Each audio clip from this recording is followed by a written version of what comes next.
everybody. Happy Wednesday. Happy scoping out. I'm so glad that you're here because today we're talking about finding the silver linings. How I went from a root canal to a revelation, and that is a really tough one. I'm Triffany Hammond. You can learn more about me at triffanyhammond.com. You can follow these videos. Make sure to subscribe to YouTube/Triffany Hammond. And I do these live on Periscope Wednesdays at 8:30 a.m. Mountain Time. So, quick story, because believe me, I could go in deep on this one, and this wouldn't necessarily have to be a quick story. A couple weeks ago, I had an unexpected root canal, and I've never had one before. All of the problems that are in my teeth are from like childhood. Really, in all honesty, I don't have a lot of problems. I go see the hygienist every 6 months. Things are good. I don't have to deal with this stuff. So I was completely blindsided by the experience anyway, and then got the, Sweeney Todd of Endodontists. It was nothing short of a nightmare. It was horrific, traumatic. I felt pain as he drilled into my sinus cavity through the root of my tooth. It was awful. And then I came home, and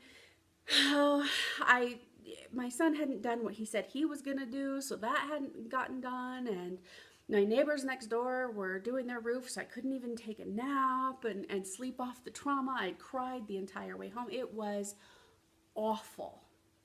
So, making that long story short, what happened for me is I noticed once I could get my heart rate down and I could pull myself together a little bit.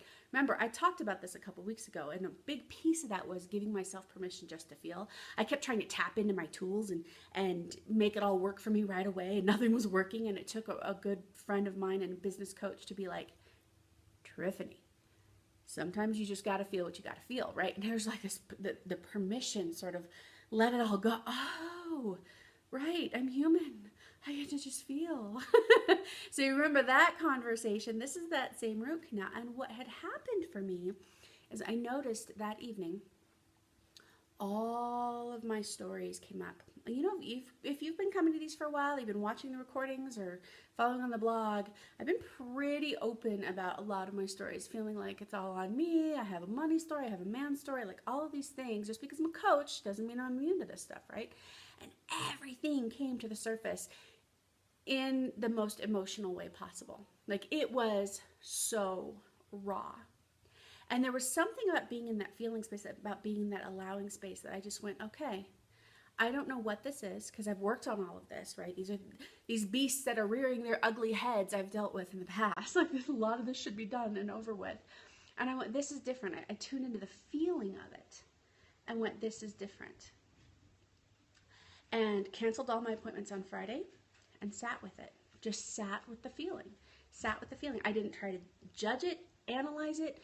I looked at it and just recognized what was. And I just noticed that there was sort of like this saying goodbye energy, putting closure on it, and saying goodbye to this piece of my story, of my identity, of what had sort of like taken residence in my energy and my bandwidth for so long.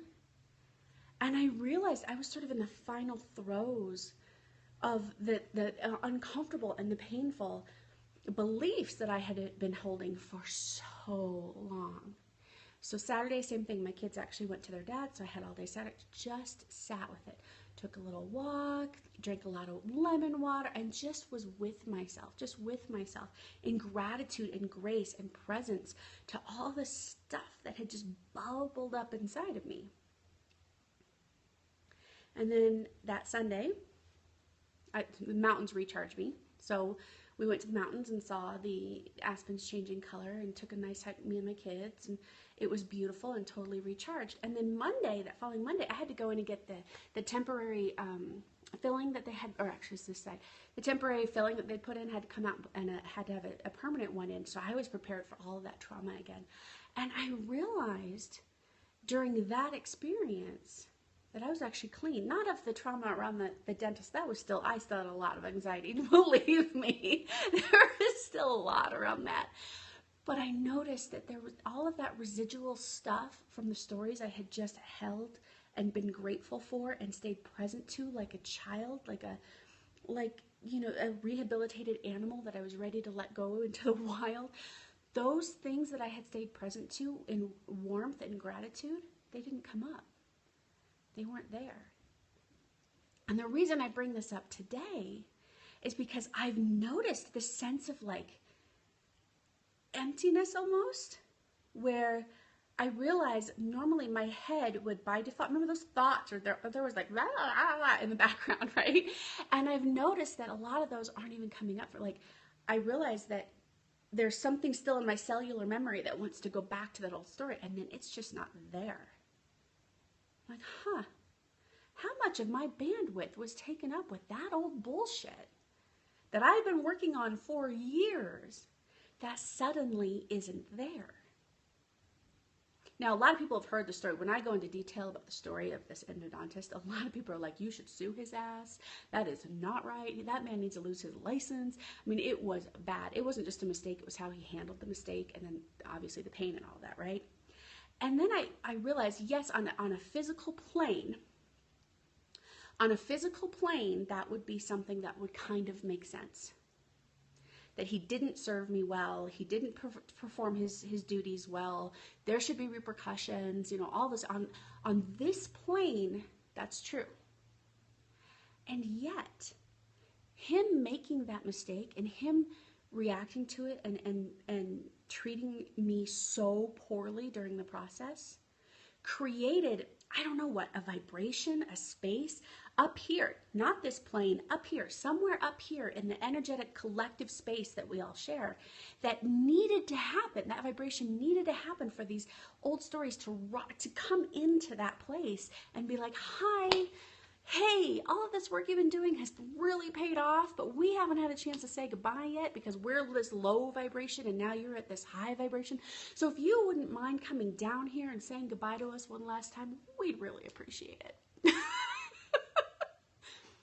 And having done that, now I have this clarity and this openness and this lightness in my life. I really thought after that Monday, that next week was still, I was going to have to rally and suck it up and get through my week. And Tuesday, I was more clear than ever. I was more productive than ever. Now, I know I said it at the very beginning of this is kind of some high-level stuff, because if you haven't been doing your energetic work for a while, if you haven't been addressing your limiting beliefs and what I call your hidden stories, all the hidden stories you think are just fact. People are just this way. My ex just is that. My kids are blah, blah, blah. Anything you're bitching about, I guarantee you, is not fact. It is your perception of your circumstances, and that is a perfect reflection of where your work is. And that's what normally I'm talking about, things on that level. But when you've been doing that work for a while, what does it look like? How do you know you're done? How do you know it has moved on? And all of that is a completely different feeling space inside. All of that is something else in there that we can only kind of hope for, and we cannot intellectualize. And I'm not saying that none of these things will ever come up for me again, but I guarantee you if they come up, they're going to come up differently, because I'm not holding on to that with that emotional ballast, that connection to that's constantly pulling me back to a negative, hurtful place, right? That's gone. So whatever's going to come up for me next is going to serve me in a whole new way that is light, free, airy, and elevating. So, that's big stuff. If you haven't been doing your work for a while and you're like, wow, how did you get this out of that? How did you get to a point where rather than sue this guy and keep staying in the physical plane of making him accountable, how do you get to a place where you're grateful and you're like, no, why would I sue the guy that gave me such a gift? Right? And anything I did on this physical plane to do that would put my hooks back into my old story. I'd be like taking it all back just to try to prove a point and get even and whatever else ego thing goes on in the physical plane, right? So if you're looking at that going, how do you get there?